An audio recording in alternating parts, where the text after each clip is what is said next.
জাগিৰ হাত লাগিছে দেখা অন জুম কই লবি আমাৰ ফাটি যায় যে তুমি মাননীয় সাংবাদিক বন্ধুসকল আৰু মোৰ লগত উপস্থিত থকা আমাৰ বিশ্বনাথ চাৰিআলি জিলা কংগ্ৰেছৰ মাননীয় সভাপতি দিলীপ বৰুৱা ডাঙৰীয়া, আমাৰ শোণিতপুৰ জিলা কংগ্ৰেছৰ সভাপতি দাদুল বৰকটকী ডাঙৰীয়া, আমাৰ জিলা কংগ্ৰেছৰ সাধাৰণ সম্পাদক আমিনুল ইছলাম ডাঙৰীয়া, যোৱা 2024 চনৰ 4 ফেব্ৰুৱাৰী তাৰিখে অসম চৰকাৰে এক জাননী যোগে পঞ্চায়তবিলাক ভংগ কৰিছিল আৰু মাত্ৰ কেইদিনমান পাৰ হলে ফেব্ৰুৱাৰী মাহৰ 4 তাৰিখে অসমত পঞ্চায়ত ভংগ হোৱা এবছৰ হ'ল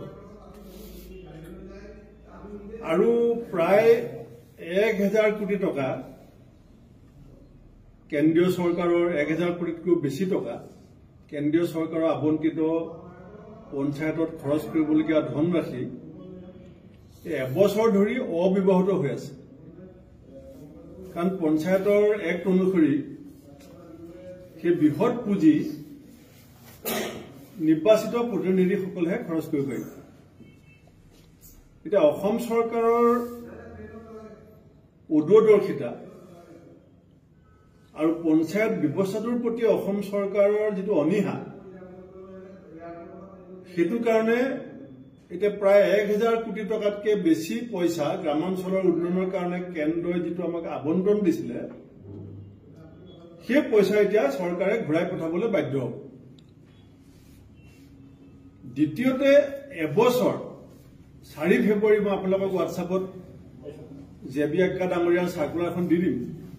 2024 চনৰ 4 ফেব্ৰুৱাৰীত ইলেকশ্যন ঘোষণা কৰাৰ পাছত যধে মধে পঞ্চায়তৰ ডিলিমিটেশ্যন কৰাৰ কাৰণে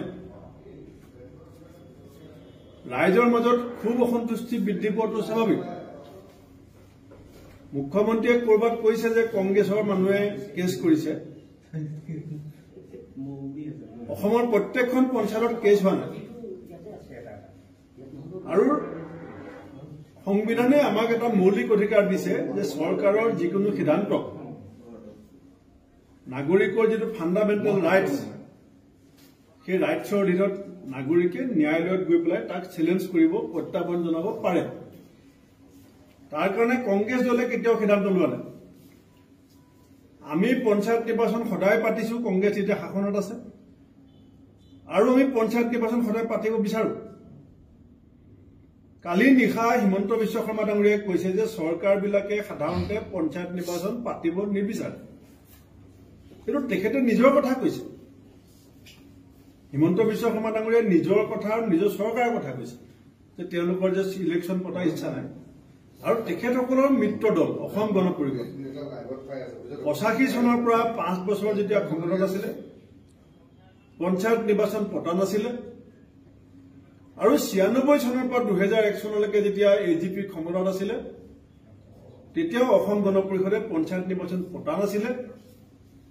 আৰু কালি মুখ্যমন্ত্ৰী ডাঙৰীয়াৰ বক্তব্যত স্বতঃস্ফূৰ্তভাৱে মনৰ ভিতৰৰ কথাটো ওলাই গ'ল যে চৰকাৰবিলাকে পঞ্চায়ত নিৰ্বাচন পাতিবলৈ সাধাৰণতে নিবিচাৰে।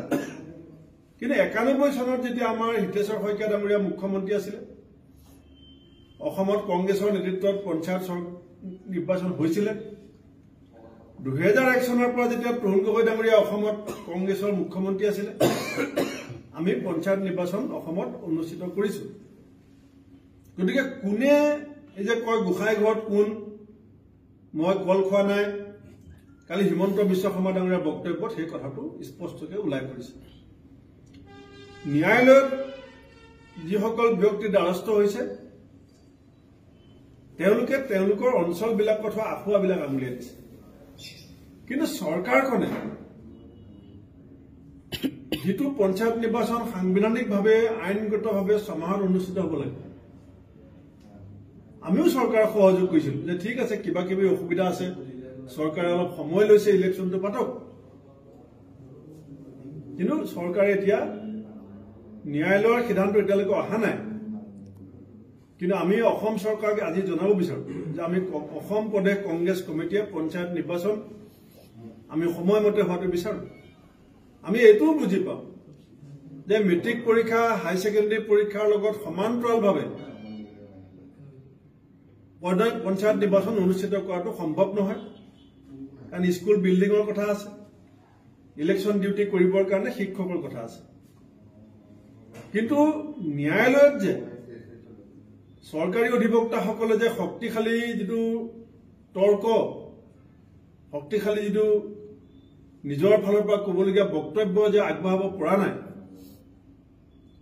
সেইটো আমি নিশ্চিত কাৰণ বিচাৰপতিক আমি কনভিন্স কৰিব পাৰিব লাগিব যে 1000 কোটি টকা অবিবাহিত হৈ পৰি আছে অসমৰ পৰা যদি টকাখিনি ঘূৰি যায় তে আমাৰ ৰাজ্যখনৰ গ্ৰামাঞ্চলবিলাকত কিমান ক্ষতি হ'ব দ্বিতীয়তে পাব্লিক ৰিপ্ৰেজেন্টেটিভ এক্ট পঞ্চায়ত আইনখন সমাহতকৈ নিয়মমতে অধিক কাল পিছুৱাই ৰাখিব নোৱাৰে কিন্তু ডিলিমিটেশ্যনৰ সুবাদত এতিয়া ফেব্ৰুৱাৰী 4 তাৰিখে এবছৰ হ'ল অনিৰ্দিষ্ট কালৰ কাৰণে পঞ্চায়ত নিৰ্বাচনটো কেনেকৈ চলিত ৰাখিব